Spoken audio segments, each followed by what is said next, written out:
Hey, what's up, everybody? Welcome to the Game Industry Executive Summary. As usual, we're a full team today. With us is the dashing Dave Thier, and of course, back from business, the Inquisitor himself, Manu Rosier. Well, I did not see that name coming. Yeah. Of all the things I thought you were going to say, Inquisitor was not one of them. Okay, Yeah, because you are the one asking questions usually, right? Well, Not I mean, me. we're relying on your question asking. Last week, by the way, Manu, you were gone. Me and Dave were like just scrambling like idiots trying to figure out. Yeah, What's happening? work with whatever neurons we have between us. I just realized I made an accidental joke just there. I said I did not expect the Inquisition.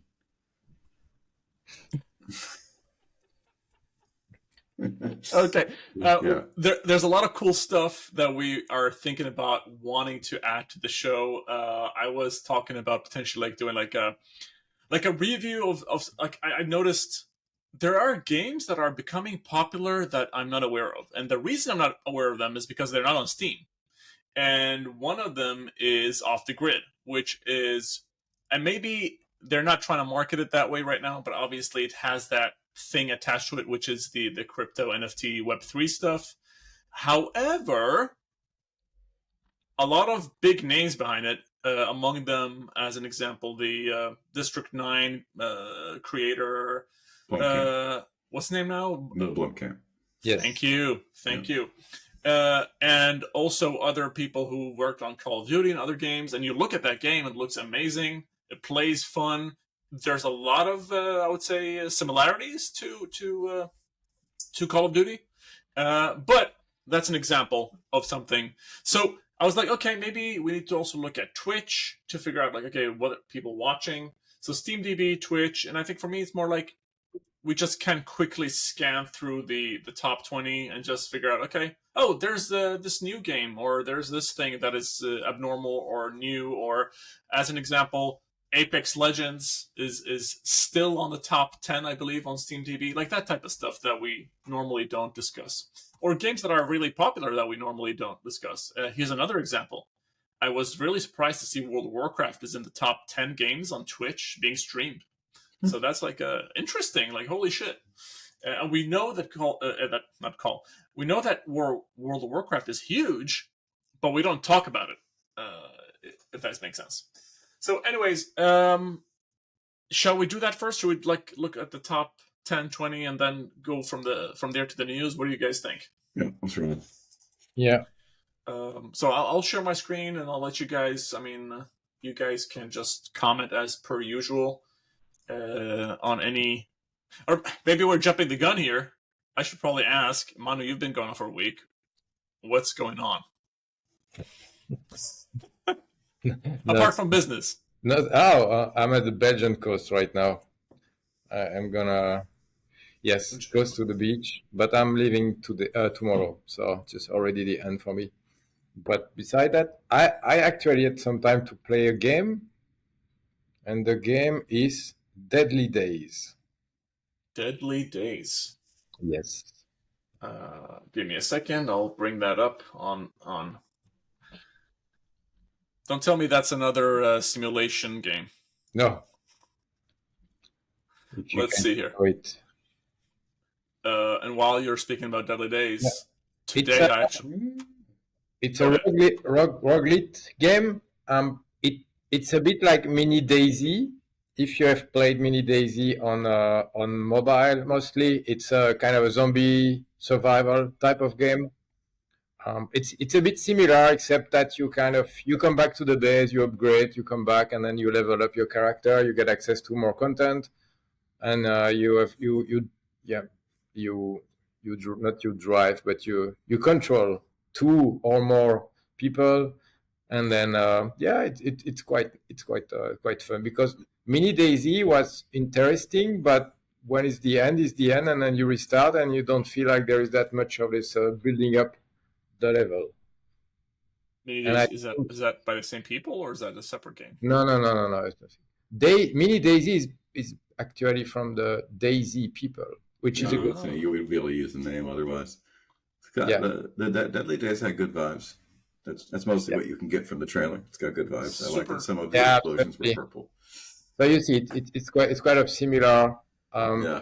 view, context, a lot of pixels, a lot of big pixels, not a lot of pixels actually, and yeah, it's fun. It's because when I'm traveling, I'm on a laptop, so I can't play. Okay, whoever is coughing over there. Everything okay, Dave? For the most part. For the most Oh, part. okay. Yes. You know, Dave, last time we in our last episode, there's a lot of cool sound in the background of people washing dishes and stuff. Yeah. Yeah. But in post, that stuff was removed. Oh, really? Oh, Which Interesting. actually, it made me sad that stuff was removed. Yeah, but you know, that's the texture of our lives. I have no control over that. Yeah. Okay. Sorry, Manu. Anything else? No, I think teaching a noise cancelling system to Dave is probably for another episode. Yeah, We can exactly. remove the I back. got a big hole in the wall. Like it's like a service window that goes to the kitchen. So we're gonna get something to cover that up. We need to get you a booth. We need to build you a booth inside your home. Yes, perhaps several booths. A series of booths for my various activities. Yes. And Sorry, so go ahead, Manu. I can do this kind of loop back to the highlights because we just talk about Daisy, and one of the highlights is that Daisy and Factorio are back in the top, and I think it's a good transition to talk about the top 10 on Steam, because then we will see that there are mostly old games there. I love what's happening in Dave's background. Okay, so the top. We'll talk about the top 10, and then obviously I want to jump back to you, Dave, and talk about what's happening. If you have any cool things that are going on, because I do have a new thing that I would like to talk about. It's a very old new thing for me, but we'll get to it. Okay. So, Manu, you were saying Factorial and which other game? Daisy. They're in the top 20, or maybe it was Dizzy. They were in the revenue, in the gross revenue top, but you can see here that number 12, I think. 12. No, 17. 17. Factorio is 17. And I think if you click here, you could see that there is a big push since the 21st of October. Ooh, Yeah, what happened over interesting. here? Do we have any idea what that is? Yes, there was an update. Okay. Oh wow! Look at that. Yeah, I think I've been interested by that game. I really like Satisfactory, and I like as we've discussed, I really liked Anno 1800, and I think there's some similarities there with those supply chain games. Oh yeah, absolutely. I mean, Satisfactory is basically Factorio in 3D. Right. This is giving a lot For of some reason, the link is not opening. some Look- old look- SimCity look, vibes. Is that correct? Those spaceships are lifting off. Oh, I want to do it. I This want is to get beautiful. those spaceships to lift off. That looks great. This is beautiful. I'm getting a lot of the old Sim. Remember the old SimCity, the one like the 2D top down. 2000 I think is probably the biggest, the most famous, probably the most famous of the whole series. Actually, that was the one that really made its mark. Oh, look at this! Some SpaceX technology going on as well. Hopefully, not Wow. SpaceX. I mean, this it looks really, really cool. nice. I love these. The visuals are gorgeous. Super interesting. Huh. Okay, the more you learn. Okay, cool. So that's Factorio for you.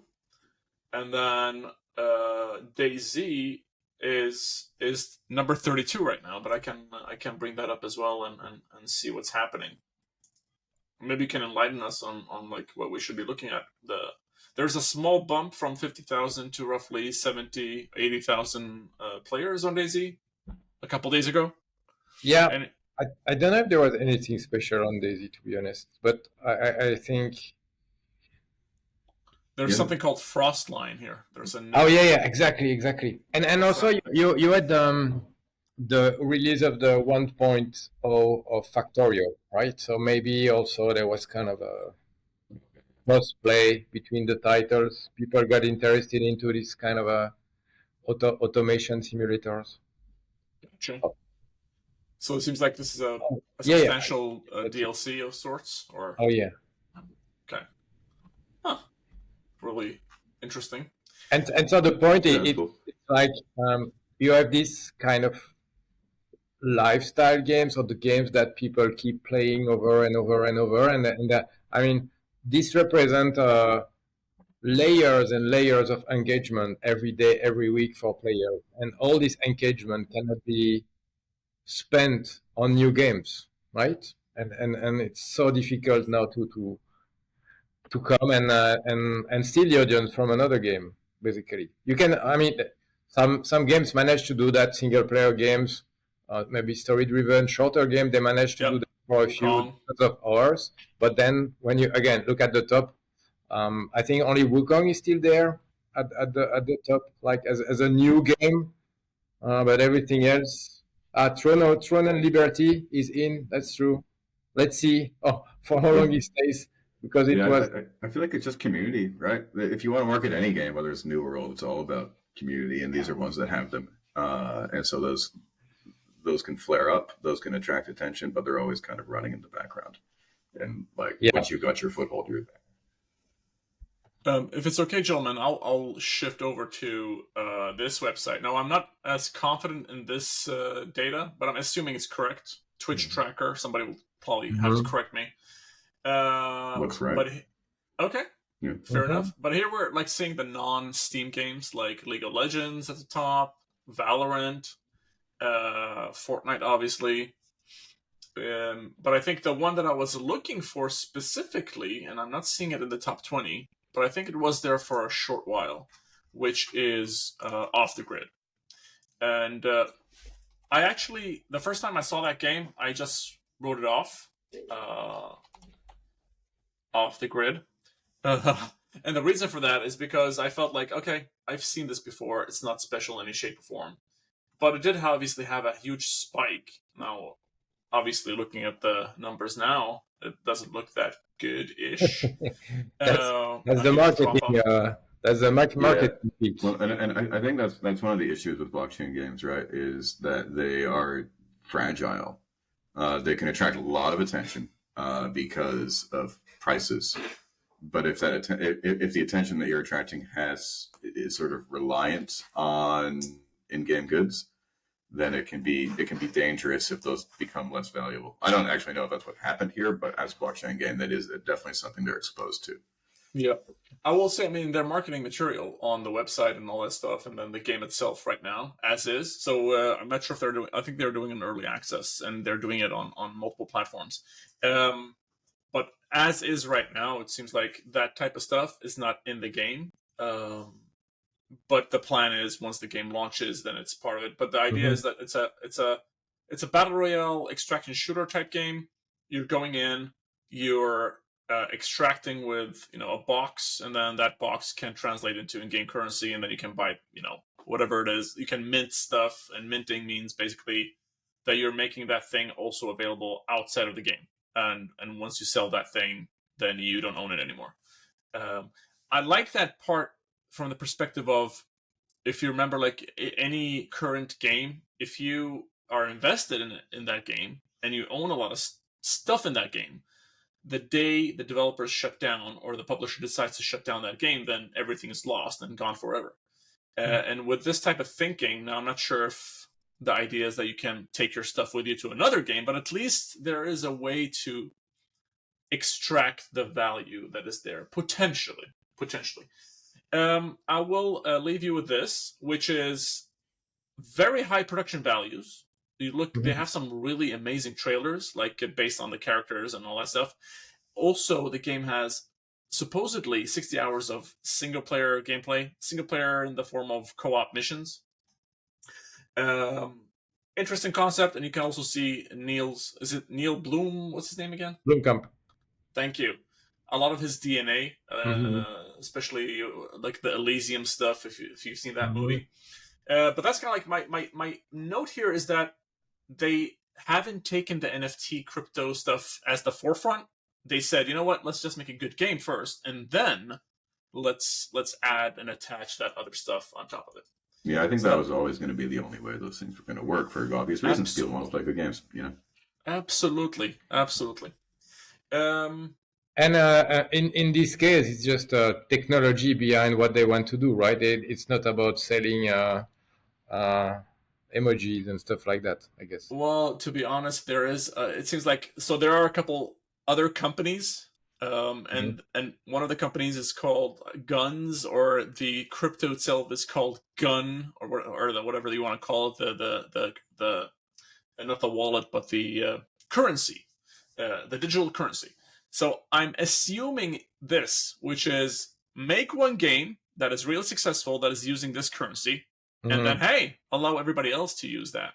Yeah. And yeah, so that could be a potential. Yeah, I would assume that too. Also, I would assume that if you can mint these things in game, that they make a cut off the sales. Oh yes, wherever it is they're happening. Well, here's the thing: there is in the game when you're extracting, you have to extract through a node, and my understanding is that there are, of course, sure. But here's the pretty. It's pretty interesting in a way. These nodes in game have been sold to third parties. Like, let's say you're an investor, a random investor. They bought these nodes for I don't know how many $1,000. So now they're investing in these nodes. So when you're extracting from in game through this specific node, that node is taking a cut from the extraction. Interesting. Yeah. I mean, however it is you're going to do it, people are going to figure out ways to make that happen there. So I think that's definitely clearly part of the whole thing. Yes. And theoretically, like you say, they could move these things. They can move the currency or these things to other games, but they would definitely, from what we've seen, they would need to be the ones making those other games at this point. Maybe once they were the scale of a major company, then other people might want to adopt it, but that would take a long time. Absolutely. But there are pretty heavy names, obviously, behind the game. Yeah. I will leave with this final thing because we've been speaking about it for a long time. But I was surprised. Let's just say I was surprised by the quality and the execution of that game. It does feel like almost like Call of Duty meets, I guess PUBG, that type of thing. Yeah, I don't think I've seen a blockchain game anywhere close to what we're seeing with that. Yeah, basically. It does feel like this is the beginning, and this is I would say this is a game to keep your eye out on.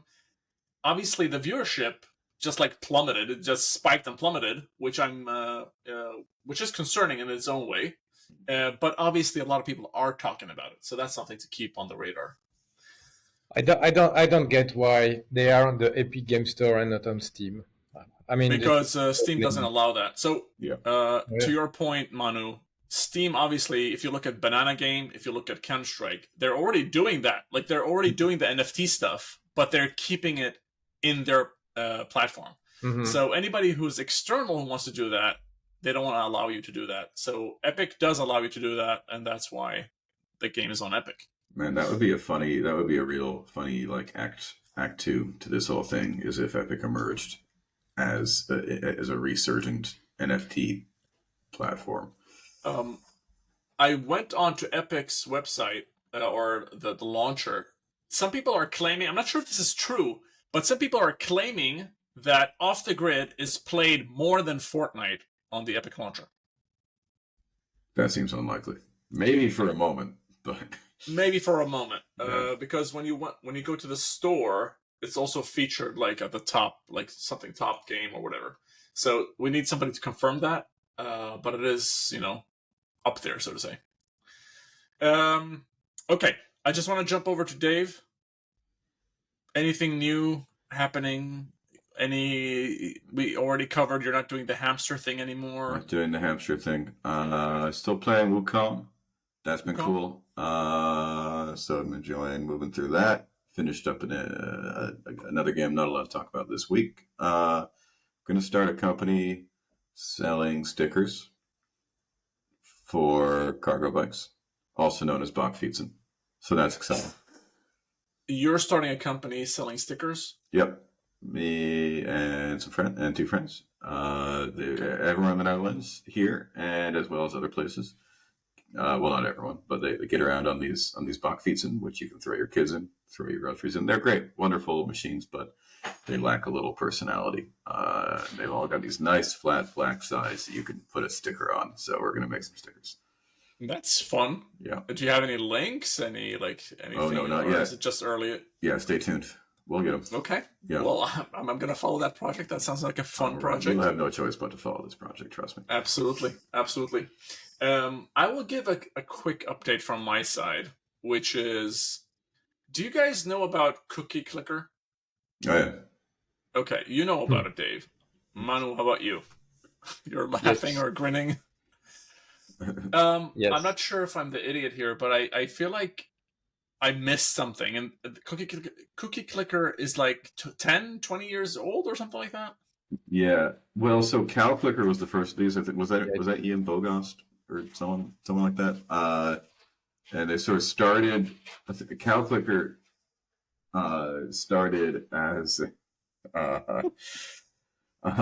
sort of a response to Farmville on Facebook, basically.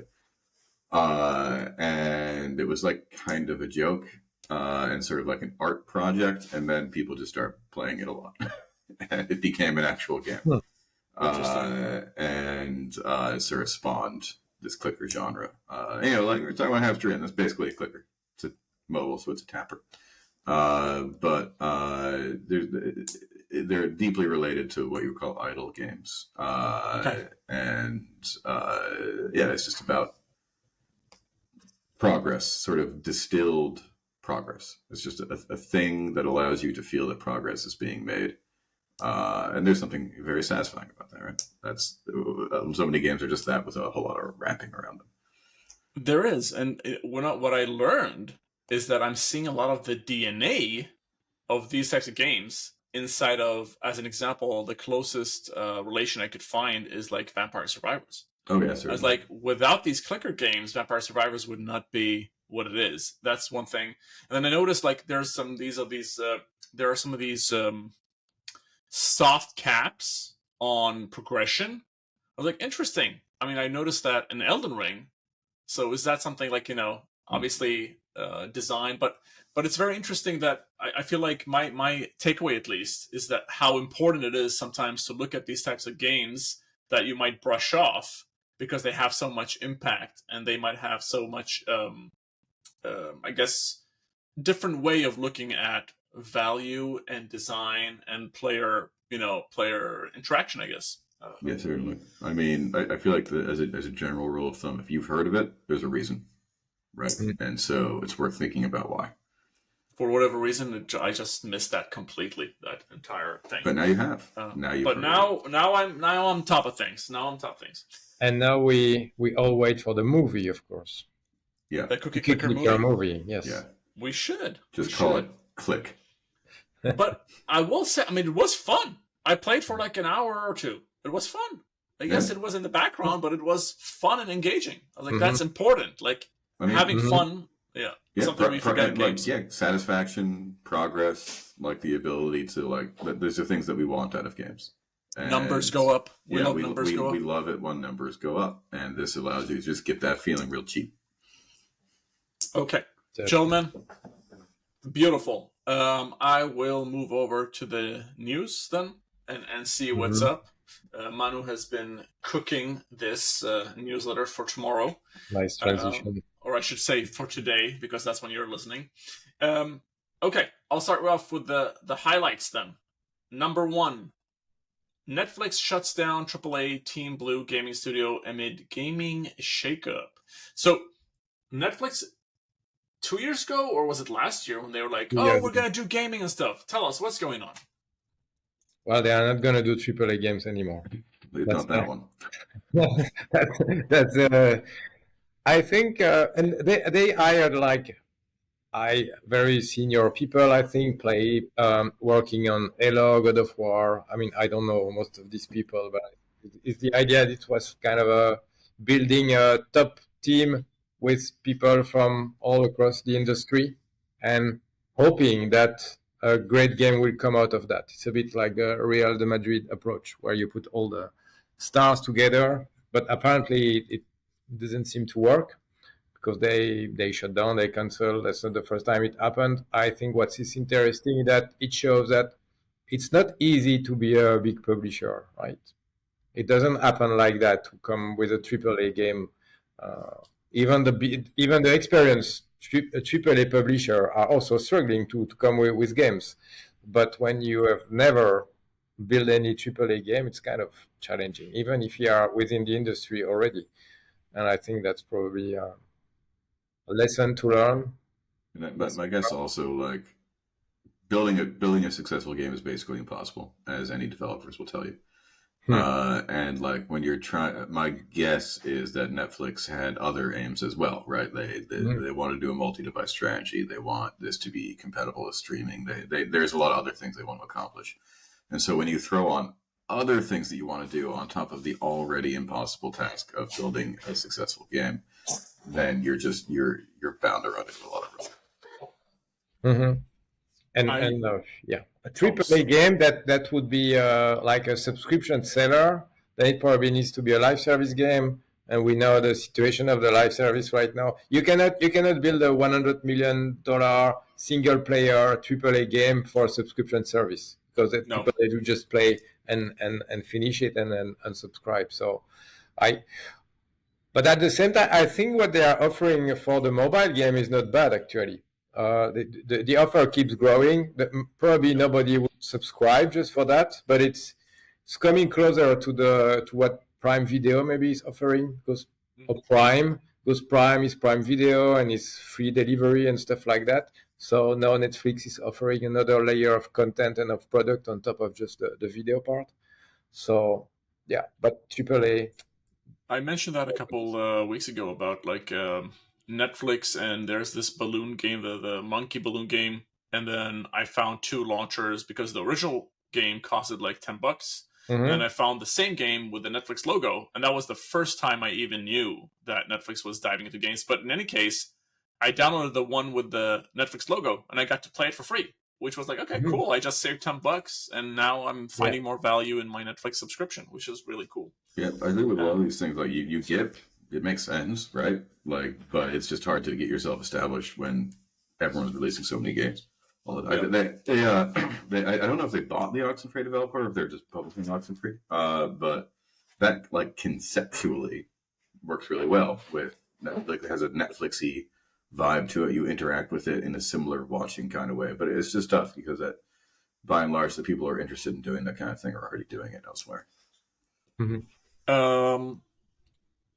Do we want to talk about Ubisoft again? No. Sorry, Manu, do we have any news item about Ubisoft today, apart from the Yes.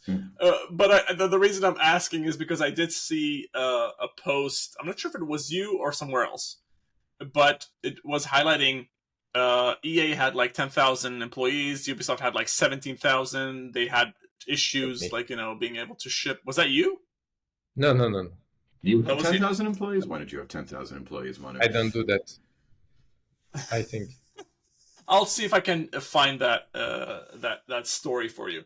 But the next highlight, we already talked about that. So DayZ and Factorio break their CCU records, returning to top 10 highest grossing premium games on Steam. Any additional comments on that one, or do you want me to jump to the news? Jump. Yes. Jump, okay? No. I will jump. No. Comment. Sorry, I said yes. Okay, I hope we captured that, because I don't want to be the what is it called? What's his name now? The Musk thing that they did with him. So, anyways, back to you.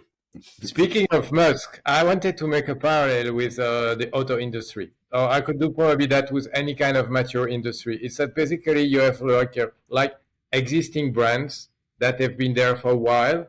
You have fans of this brand. You have regular people that would always consume these brands. And these are kind of the live service you see in the top 10. You read 9 out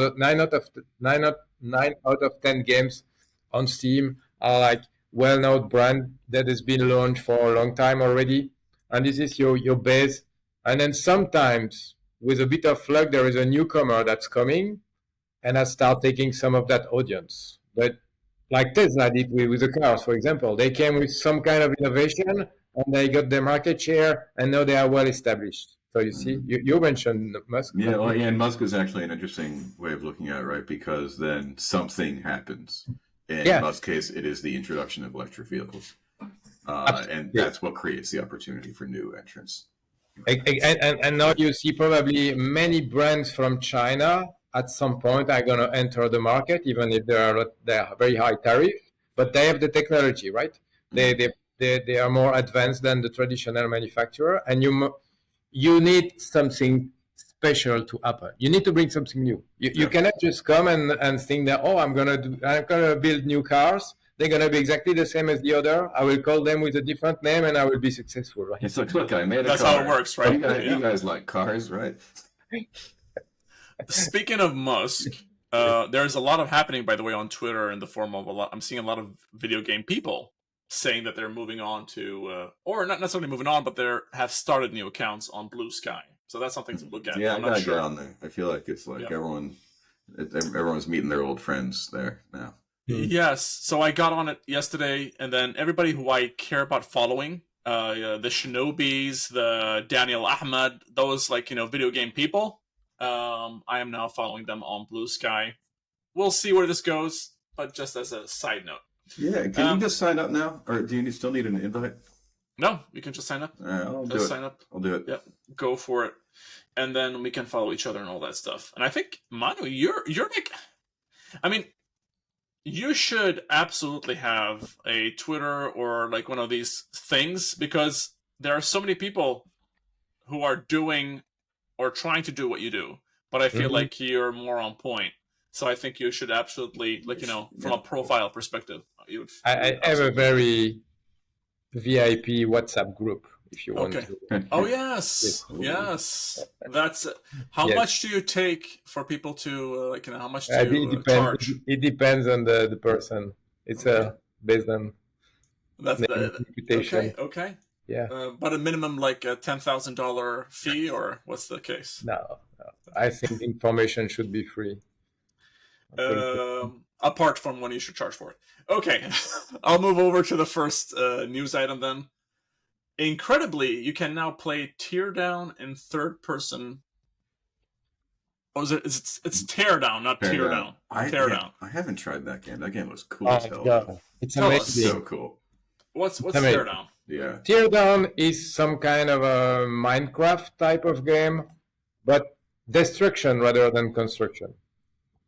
Interesting. Sounds fun. I'm a bit sad when I see the average number of player on Steam, because it's not that high. But I think it's a very, very good game. It again, it's a fresh take on the building type of game. It has improved so much. So initially, it was just like a single player game, story driven, where you had quests. Like you have to go there, you have to destroy that building, you have to destroy that house and stuff like that. You get money, you get better equipment. It's a bit like a thief simulator, but with destructing stuff. You get access to different trucks and tools and dynamite. Oh wow! Look at this. Yeah, that's really cool. I'm buying it now. I've been meaning to, and Lord knows I don't have enough video games to play. So it has become so huge now. Yeah. And my younger son is actually playing that game, and for a few years already, and now it has become so big. It becomes like a complete sandbox of destruction. You get access to crazy weapons that allows you to destruct even better. So it's not tools anymore. It's weapon, and they just introduced a third-person view, which is gonna make it even more. That's super interesting. For new audience. Should I buy the Ultimate Edition? Absolutely. All right, Ultimate Edition. It's I feel like the creativity here is really present, and it's created from another point of view for those who are too lazy to build stuff. Now you're seeing stuff getting destroyed. Yeah. And thinking about my childhood and my kids, destroying shit is really fun. So this is absolutely a very, very interesting game. Yeah, and I wanted to put the spotlight on this because I think it's. You already sold a copy, so you should probably talk to the developers and get a cut from that. Oh my god, I'm making so much money for other people in this show, but not you. Yes, exactly. For everybody who's listening, obviously Manu has his WhatsApp group. It's a $10,000 entry point there, so that's a way for us to try and get you some money, Manu. Yes, and nice. I'll move over to the next item. Remedy Entertainment's first multiplayer game, FBC Firebreak, coming 2025. Just looking at it, and I'll share my screen, it does remind me of Content Warning. But tell me, what's up with this game? I think you have to join that also with the other news about Delta Force Ops. It's another attempt by another studio which is expert in great single player games to come and do a multiplayer game. So will it be like a Redfall? Will it be like what was the other game that the studio that did? So Arkane tried that with Redfall and failed. And then what's the other studio? Rocksteady, the guys from Batman. Yeah. They tried with Suicide Suicide Squad, failed. Yeah. So my probability of failure is high. Whatever. Yeah, I mean the probability of failure is high no matter who it is, right? Because it's Yeah. a live service game, and the probability of failure is high. I think I think Remedy is super popular amongst game developers and game people. Everyone loves Remedy. But I guess my worry would be that so many of their signature mechanics don't translate to a time to like not being able to manipulate time the way you can in a single player game, to not being able to like do cool shit like that. So that's concerning. It does feel, or sorry, based on the trailer right now that we're looking at, I do see some of the Remedy DNA in there, like the supernatural stuff. Obviously, yeah, it looks like it's part to be part of the Control universe, maybe, which I guess Control is also part of the Wake universe. It's the Remedy universe at this point. And I do have a feeling if you played GTFO, I have a feeling that's going to probably have like this smaller community that's going to stick with it over a long period of time. But I guess obviously it remains to be seen. But it does look interesting. I mean, there's a lot of destruction here. There's a lot of different guns and mechanics. So there is opportunity, maybe. Is probably the right word. Maybe, but again, it will have to have something special to I did notice maybe they're also being smart with development because the quality level is a bit lower, which might mean that the development time is shorter. It does feel like that. Which might be the right answer. It does say Xbox partner here, by the way. I'm not sure if Xbox is paying for it in any shape or form. Yeah, no, they are. Yeah, they definitely they have a big hand in Remedy. I can't remember to what degree, whether it's a purchase, but they're definitely connected. There is a connection. Okay, fair enough. I'll move over to the next item. Which I think there was another news item, and I'm not sure if you have it here. Maybe you have it in the numbers. No, you do not. That's interesting, Mano. But the item is Bohemia Interactive announces Arma 4 will arrive in 2027. And I did see another news item that Arma series has sold like 50 million copies or 40 million copies, something along those lines. 25. Yeah, I saw it. It was too late for me to add. But okay. Fair enough. Yeah. So, what can we learn about? I guess, Arma 4 will arrive in 2027, but is there anything else you'd like to highlight from this item? Well, let's not underestimate the impact of Arma on the industry. Yeah, also, seriously. Right? The Arma is a DayZ. It's the same engine, open world maps, and even if the base game Arma is very hardcore, like military hardcore, there are mods, and it has been used for other reasons. For me, it's kind of a big news, and it's going to be interesting to see what do they plan for UGC, right? Do they create at the same time as they release Arma 4? Do they build this kind of UGC platform that will enable people to come with new mods? Will there be a Arma 4 version of DayZ? Like an upgrade from Unreal 4 to Unreal 5 engine. That's kind of thing we have to monitor. But for me, it's kind of big. In the shooter space, in the open world space, in the military shooter space, it's kind of a big deal. Yeah, definitely. I would be shocked if they didn't go for some heavy UGC and modding support. And if I was them, I would definitely try and get some of my biggest modders and give them like a good year or so before release to cook some stuff up. So is Arma owned by Bohemia? Is that correct? Yes.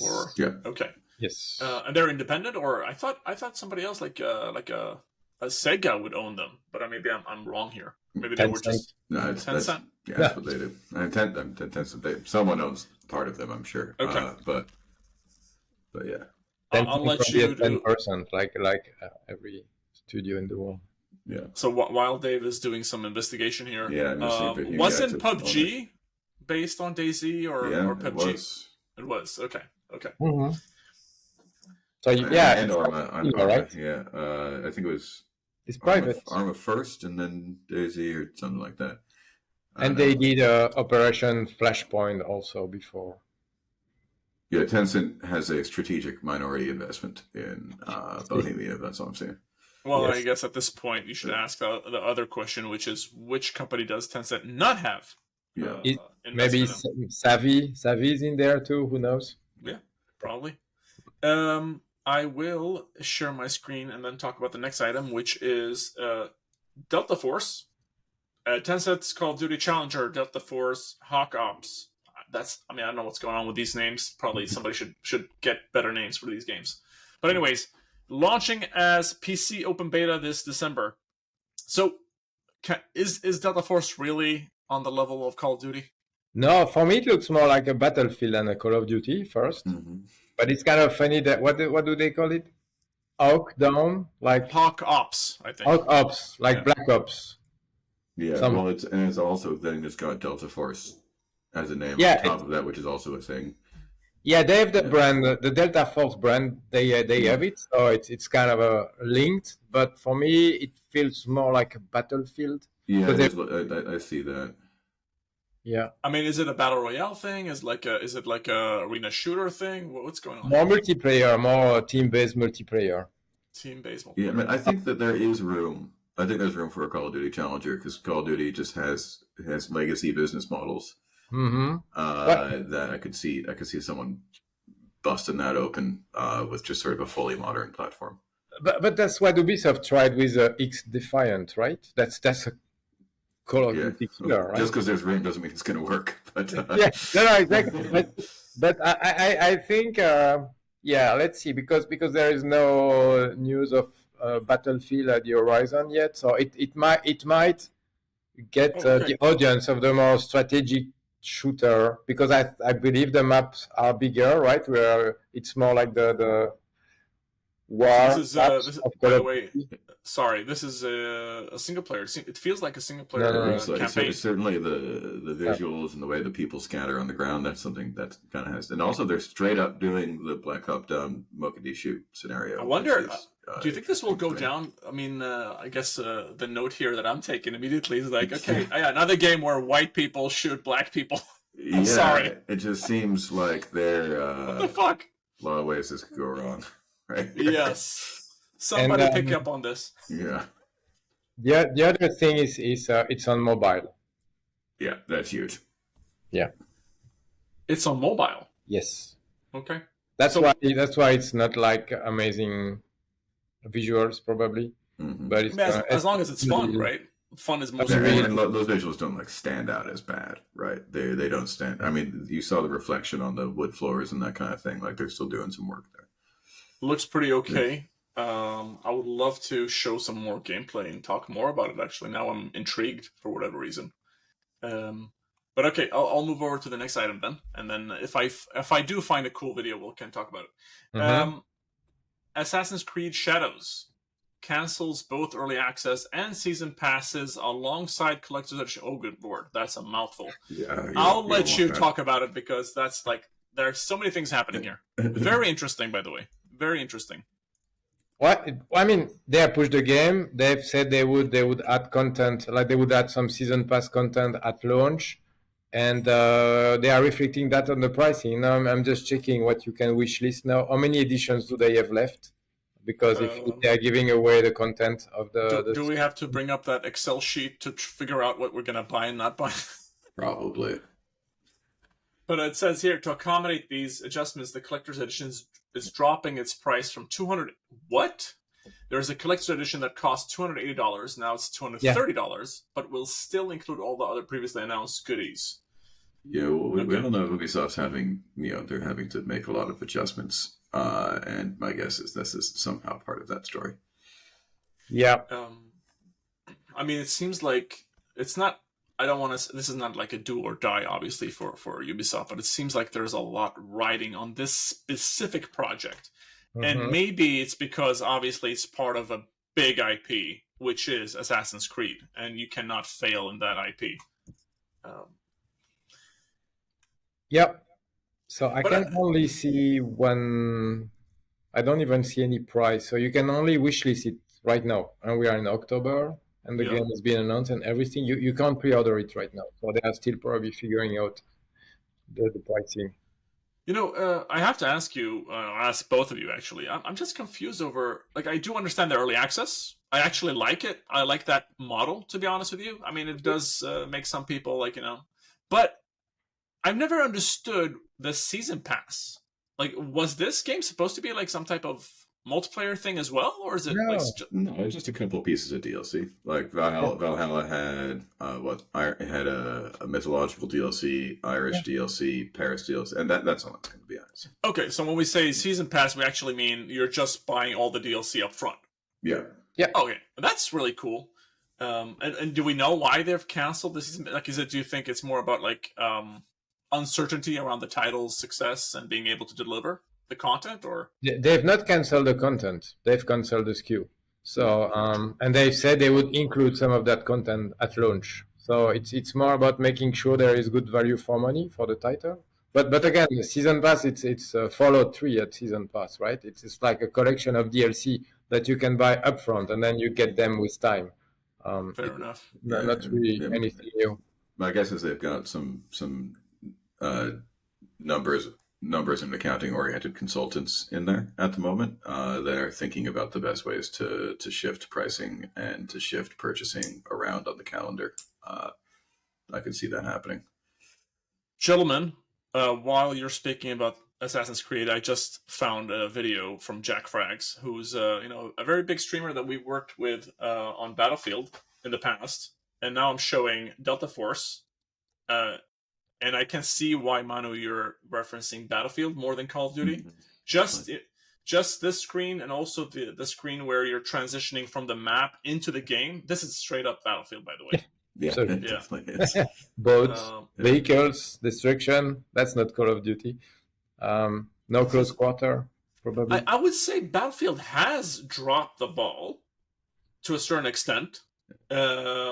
And there is, I did say this before, that there is an opportunity for like somebody to come in and claim the Battlefield territory, so to say. Yeah, I mean, I think people have been, large scale first person shooters are this thing. People chase it forever, and it's so cool when it works, but it is really, really difficult. What's interesting, Dave? Now that I think about it, like the Battlefield technology, like the big battles with a lot of players, that stuff has been very exclusive to EA and DICE to be able to execute on. Right. But now with modern technology, more people have access to doing that type of stuff, and that's probably why we're seeing more of this. Yeah, I guess the Battle Royale was a catalyst there. A lot of people developed servers capable of handling large people, engines capable of doing a lot of things like that. That would make sense to me, at least. Okay, so I'm in. Okay, here we go. There's some piloting. What are these called again? They're called Black Hawk. No, video they're games. called. No. The Helicopters. It's called something else.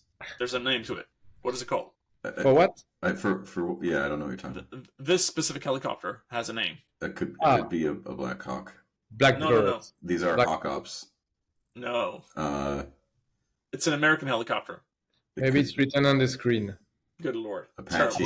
Terrible. Apache. Thank you, Apache. Could be one. that. Apache lookalike, at least. Yeah. Okay, but I mean, yeah, seems like they're really going all out with the Battlefield stuff here then. Yeah. I haven't seen any tanks. That's probably a better move than doing a straight up Call of Duty clone. But this is launching next year. No, in December. Open beta in December. Oh, wow. That's the title of the thing, the news. Yep. Okay. For those of us who read it. The other thing, we have to wonder if there is a space for more Battlefield, if there is still an audience for Battlefield type of game. I mean, a younger audience. Yeah, I mean, I think it's a cool idea, right? It's a cool. It doesn't need a lot of selling to say like big battle. You can fight in big battle and blow stuff up. So I could definitely. It needs to work. I think mobile is an interesting platform for it because you could have I could see it working where there's a big continuous battle and you drop in and out, and you can do a quick session. That if it's going to be a mobile title, I think that's kind of a necessity, and I'd be interesting to see if they have something like that operating. Okay. I love the person that we're going to talk about right now. I do disagree, but I'm assuming there's a lot of more context that's missing here. I'll share the screen and talk about this. So, former PlayStation exec, this is Sean Layden, I believe. There's a collapse of creativity in the industry. Relying on I can't even speak right now. Relying on blockbusters is a death sentence. I do understand where he's coming from. What's the takeaway here? What is he trying to say? And just there are two news in the same on the same bullet point, but it's basically the same interview but two different angles. But I thought it was interesting. I think it's when he say there is a what is he writing? I'm gonna zoom in. There is a collapse of funded creativity. Probably is what he meant. Yeah. There's plenty of creativity going around, just not yes, enough money. but nobody's putting the money on the table because it's too risky. Yeah. But this one I'm actually confused about because I disagree. Yeah, I'm not sure about that. I feel like mid-sized games are in a better spot than they were like 6-7 years ago. What example do you have as mid-sized game? As mid-size, let's look. Which is not an indie, right? I mean, isn't Rust a mid-size type game? Just like looking at the top. Arguably an indie, I think. Satisfactory. Satisfactory. Is it? I mean, I think that we're going to run into a problem where we have trouble deciding what an indie is. Fair enough. Exactly. Because like Baldur's Gate 3 is on that list, right? It's a perfect example. There is basically no way of defining that. Like they are an independent studio. Yes. The game is AAA scale, but it is not AAA from a AAA. Like there's no good box to put that thing. Maybe it's is it the budgeting question of what AA is and not? Generally, Is a need for speed? Would that be more a game, for example, because it's gonna sell less units, smaller audience, smaller budget, and then a Battlefield again, for example? Is it more? Okay, but if I ask the question like this instead, do we feel like let me see here. Do we feel like there is a collapse of creativity? Because I feel like it's the opposite of what's happening right now. No, I think for the big money is going under the safe way, right? They are going new IPs. I think what he meant is like lack of new AAA IPs. It's more the thing because there is a lot of possibilities to launch very small games, but with only 1 out of 1,000 would probably be successful. So there is creativity, but successful games these days are not always synonym of creativity. It's more doubling down on existing recipe or existing IPs. I think that's the issue. Is like that's the Marvel, right? That's what you see in the movies now. That out of the 10 most successful movies every year, probably 5 or 6 are superhero movies. So that's more.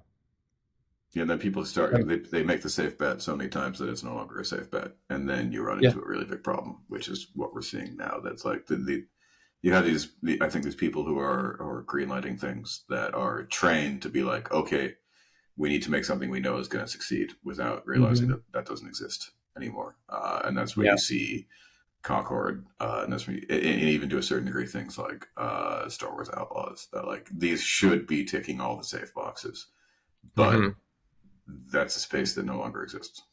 Yeah. So how about this then? Because the next item is Bloober team says it's done making shitty games. That's an interesting take. And the other one is how Bloober is following Silent Hill 2 with its first original survivor horror, Chronos. So Bloober, are they the ones who remade Silent Hill 2? Yes. Okay, thank you. Okay, and I guess in the past they made shitty games, so they want to change course. What can we learn about this? I think it's a strong statement. It's just so they made games, bad games. They did the remake of Silent Hill 2. Now they are boosted, and they use the So what is interesting is that they took an existing franchise, right, to get more awareness for their studio, for their brand, their own brand. They succeeded in their work here. They made a great remake, and now they are using their brand to launch another game, which is not a known IP, and which is Chronos. I think that's the trajectory. Let's put it that way. I like what they're saying, by the way, in the form of like, okay, and this is a lot of studios obviously doing this to find their success, which is find a niche, become the expert, become the best in the world at doing this specific type of experience. Dave, was there anything on your mind you wanted to share about this? It's a good quote, obviously. Yeah, I think in some ways it's a similar thing. What I'm hoping is going on behind the scenes is that it's just a team that's been working for a long time, getting better.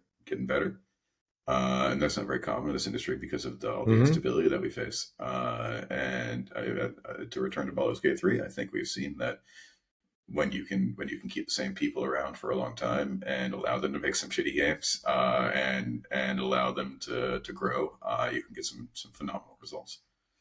And by the way, speaking of the double A's and Sean Layden and that comment, like Silent Hill 2 would be a double A. Would that be correct to say? Hard to say.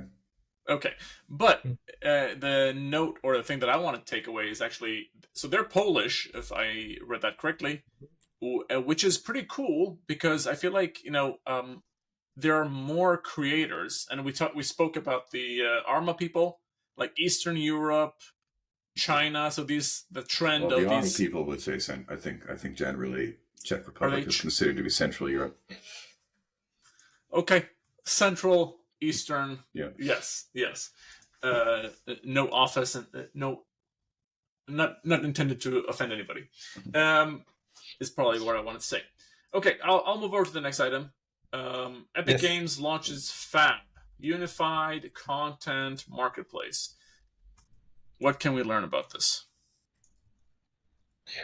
Well, they continue to make assets available, and they are becoming they sell shovels, right? It's gold. It's gold. What do you say? Gold. Gold Rush. Gold Rush, and they are selling shovel. Yeah. That's the thing. Like Nvidia. So. Is there a Gold Rush on FAB? I mean, I think there's money to be made in video. So the saying is that when there's a gold rush, the way you make money is by selling shovels. So everyone's out there trying to strike gold, trying to make your billions by doing it. But the people who are really making the money are the ones that are selling the tools.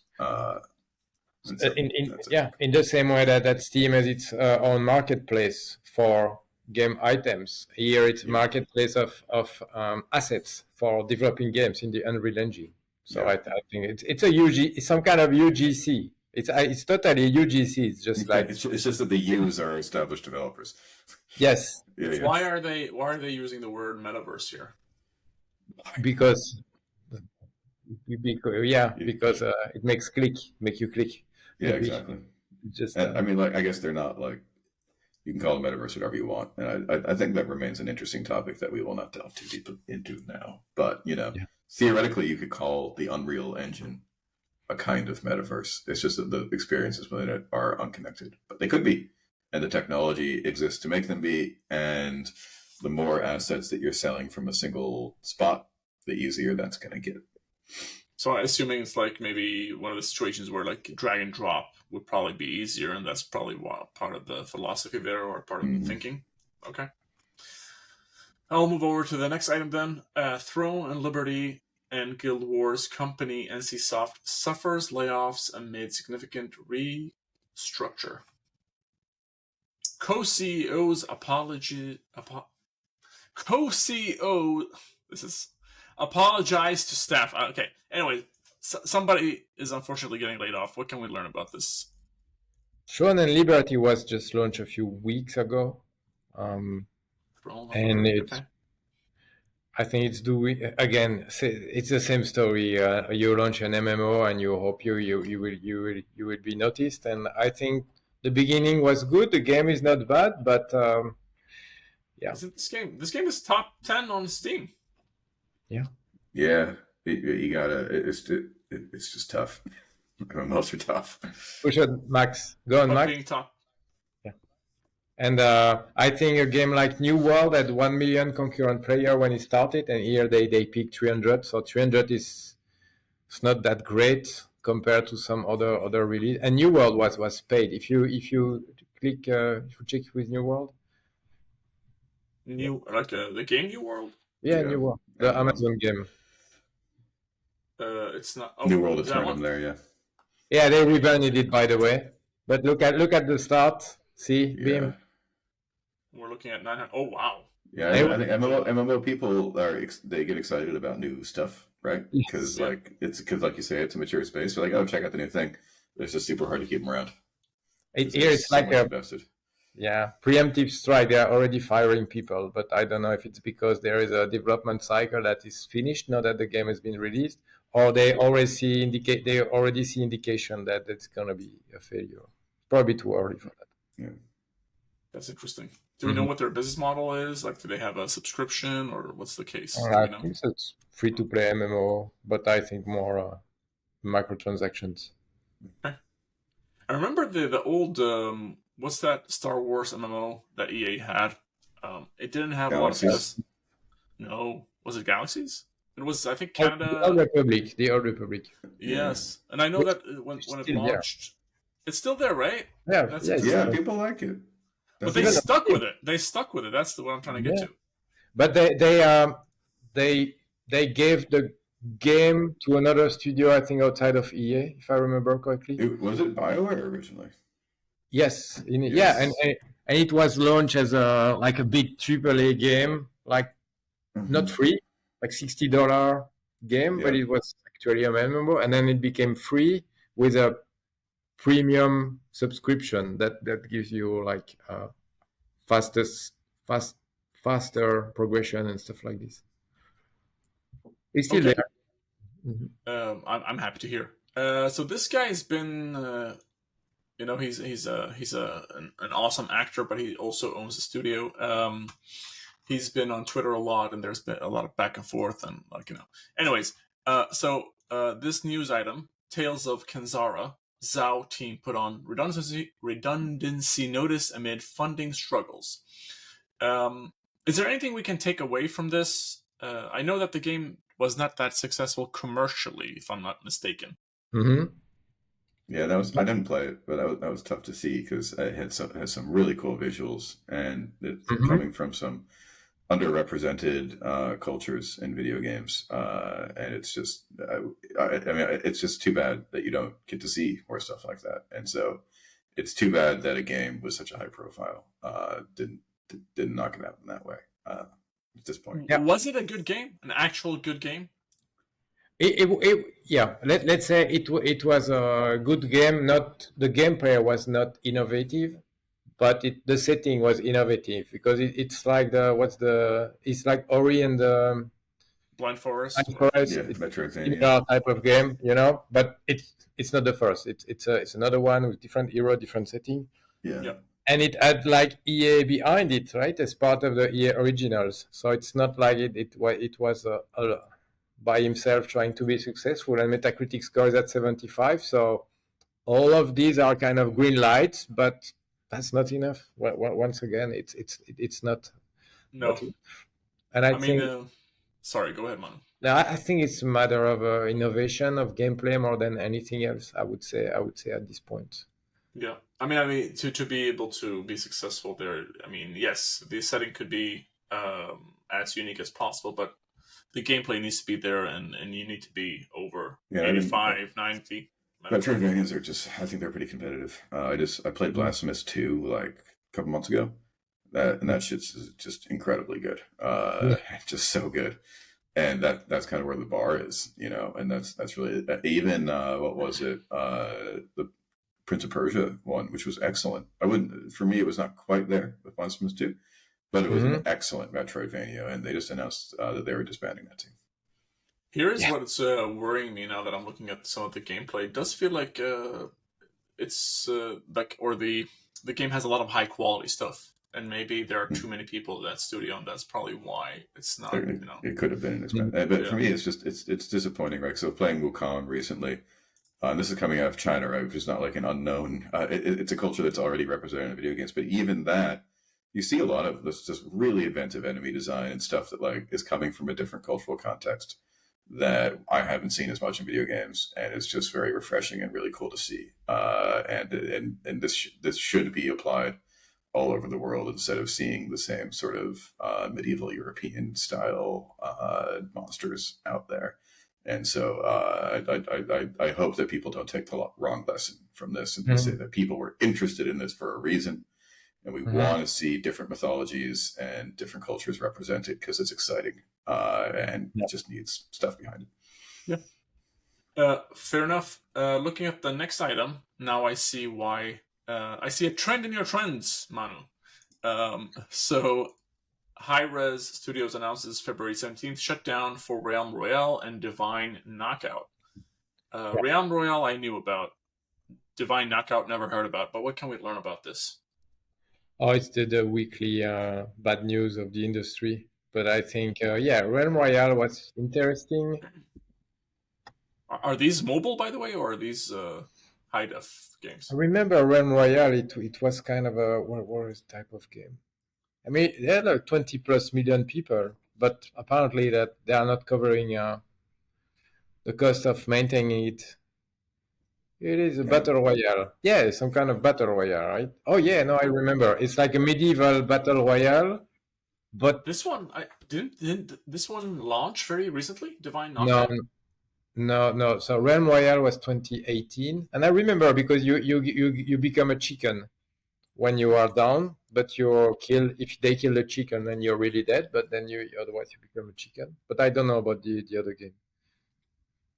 The other game I do feel like it launched very recently, but it looked interesting. It looked kind of like a 3D Smash Brothers. It did remind me a lot of the Fat Princess. Remember Fat Princess from PS3? Never played it, but I'm aware of its existence. Okay, I'll move over to the rumors then. Nintendo's mysterious Switch Online playtest seems to be an MMO. That's unlike Nintendo. But tell me, are we back to the Wii days or what's going on? I don't know. I think you can probably find that on Twitch right now. I didn't look into too many details. You didn't cover that last week when you talk about the leak. It was more Pokemon than Nintendo, right? Yeah, that's true.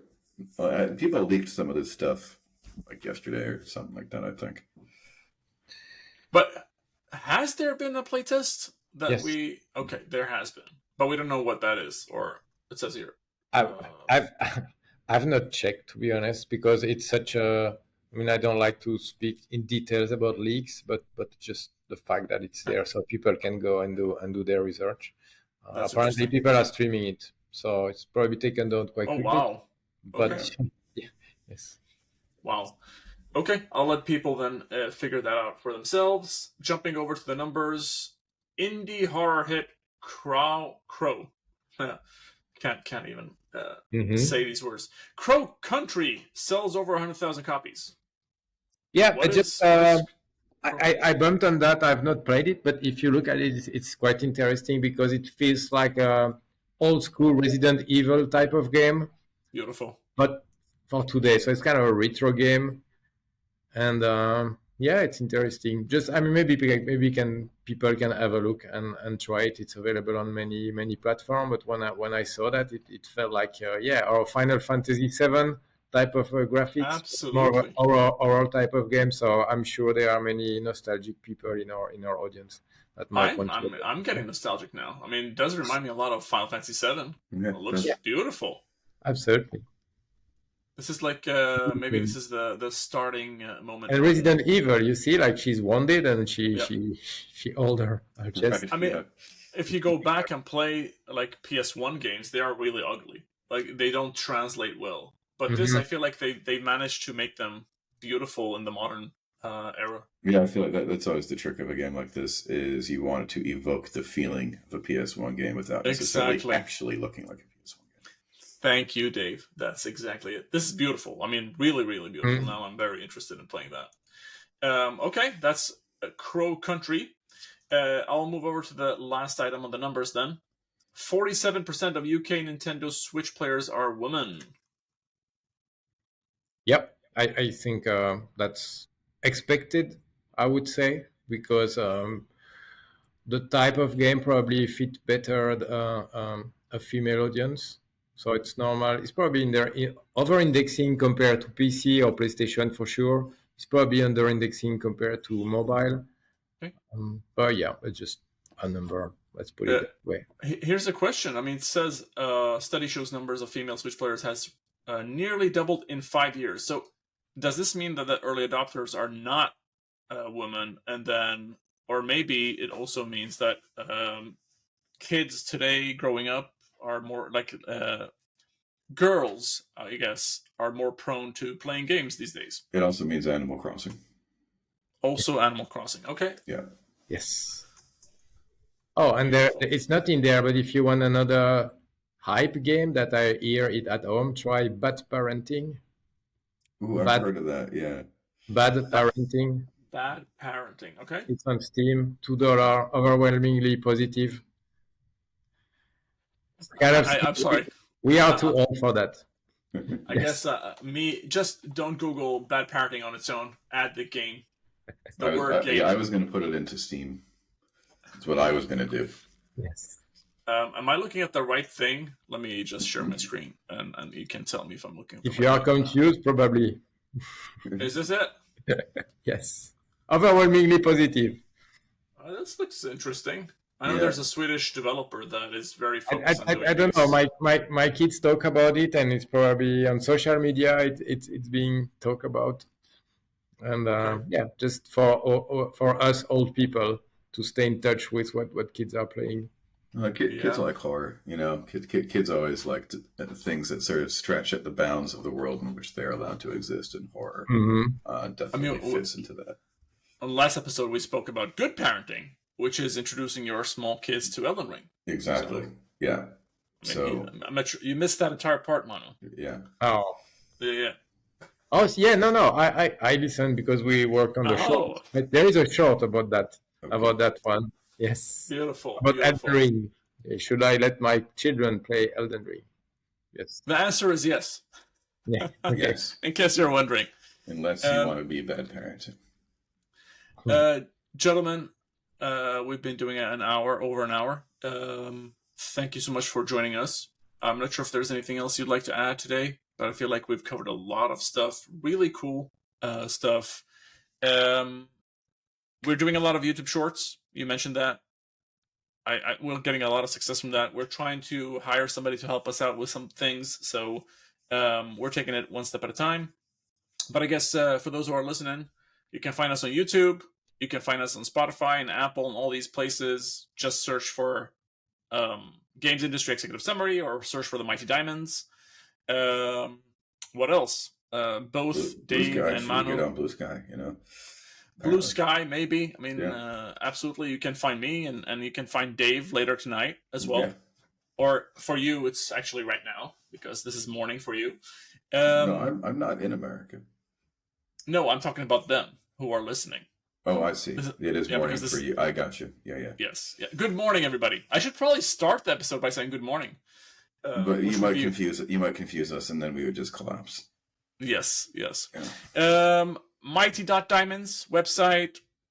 I know. Do all the things that are required, please. We really appreciate it. All the likings, the sharing, all that type of stuff. Find your executive buddies and share our stuff with them. The newsletter is probably the most important one. We mentioned that last week as well.